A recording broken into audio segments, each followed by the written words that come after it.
Good morning. My name is Ralf Friedrichs. I am an addiction recovery coach, a life coach, and host of this show, To Take Your Life Back Today radio show. You can see a video version of this if you go to YouTube under channel Take Your Life Back Today show, or you can just Google my name, Ralf Friedrichs.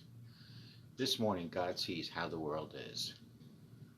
This is God talking. I made them with the ability to choose to do good or evil, and they chose to do evil.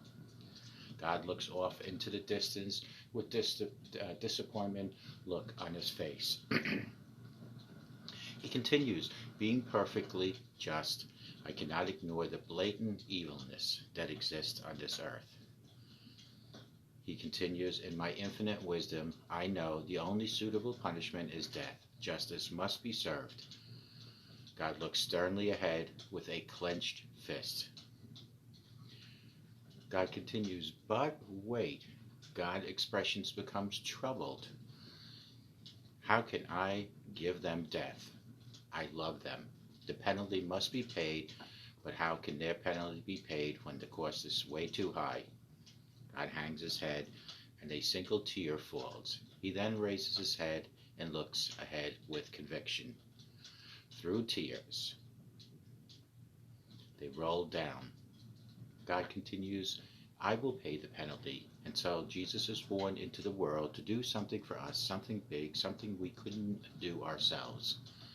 Jesus wiped the slate clean for you and for me. Satan sees how the world is.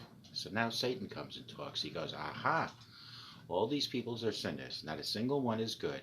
They'll all be thrown into the unquenchable fire. Then God replies, you're wrong, Satan.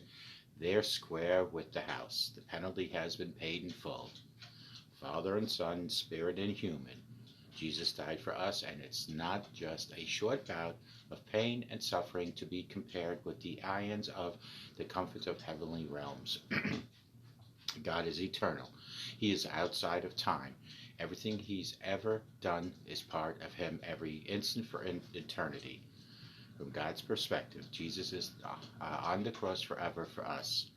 To speak metaphorically, using the concept of time, Jesus' physical pain and suffering and God's heartache of seeing his innocent son crucified are such a vivid memory to God as if this crucifixion is happening right now.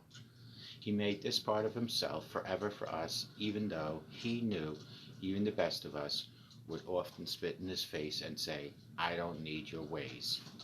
I don't need your love. I can take care of myself. And so God replied to Satan, because these are my children. Call me at 844-405-HELP. Together we can help each other take our lives back. Be good to yourselves. Always be good to each other. Remember, a simple smile to anyone can change their day and change their life. And always remember that God truly loves you, because as I said in the beginning, he gave us his only son. How many of you parents watching your grandparents would give up your grandchildren or grandsons for the sake of humans? None of us. God did it for us. May God bless you. Take good care. We'll talk to you guys tomorrow.